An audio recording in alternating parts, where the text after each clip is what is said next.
સિહોર તાલુકા પંચાયતના મહિલા પ્રમુખ દ્વારા રાજીનામું ધરી દેતા તાલુકા ભાજપમાં ખળભળાટ। સિહોર તાલુકા પંચાયતના પ્રમુખ મંજુલાબેન રાઠોડે આજે હોદ્દા પરથી રાજીનામું ધરી દેતા તાલુકા ભાજપમાં ભારે ખળભળાટ મચ્યો હતો।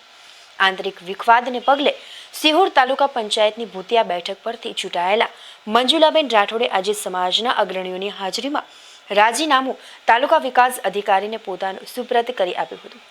મહિલા પ્રમુખ દ્વારા અપાયેલ રાજીનામાને પગલે આગામી સમયમાં સ્થાનિક રાજકારણમાં નવા જૂનીના એંધાણ વર્તાઈ રહ્યા છે।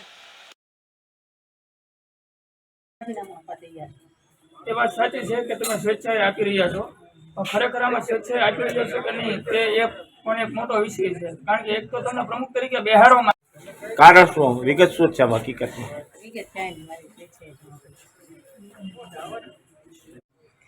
અંગત કારણ અમારું સામે વધારે ભારણ ટાઈમ આપી શકતા નથી।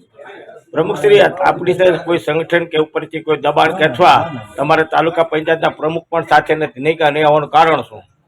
હવે એ લોકોને અત્યારે કાંઈક સાદગી મજામાં નથી ખરા સંગઠનના કોઈ માણસો કે આપણે કોઈ સભ્ય હાજર નથી, નહીં કહેવાનું કારણ શું? હવે એ લોકો તો આપણે જાણ કરી હતી, પણ હવે જાણ કરવી છતાં આજે ન આવ્યો। મારું નામ કુમારી કીર્તિભાઈ ઠાકોર છે અને હું સિહોર તાલુકા પંચાયતના તાલુકા વિકાસ અધિકારી તરીકે ફરજ બજાવું છું। આજરોજ સિહોર તાલુકા પંચાયતના પ્રમુખ શ્રી મંજુલાબેન રાઠોડ તેઓના પ્રમુખ પદેથી સ્વૈચ્છિક રાજીનામું આપવા માંગતા હોય તેઓએ તાલુકા વિકાસ અધિકારી સિહોર મારફત રાજીનામું જિલ્લા વિકાસ અધિકારી શ્રી જિલ્લા પંચાયત કચેરી ભાવનગર પહોંચાડવા માંગતા હોય અત્રે રજૂ કરેલ છે, તો એ અમે સમય મર્યાદામાં પહોંચાડ્યું।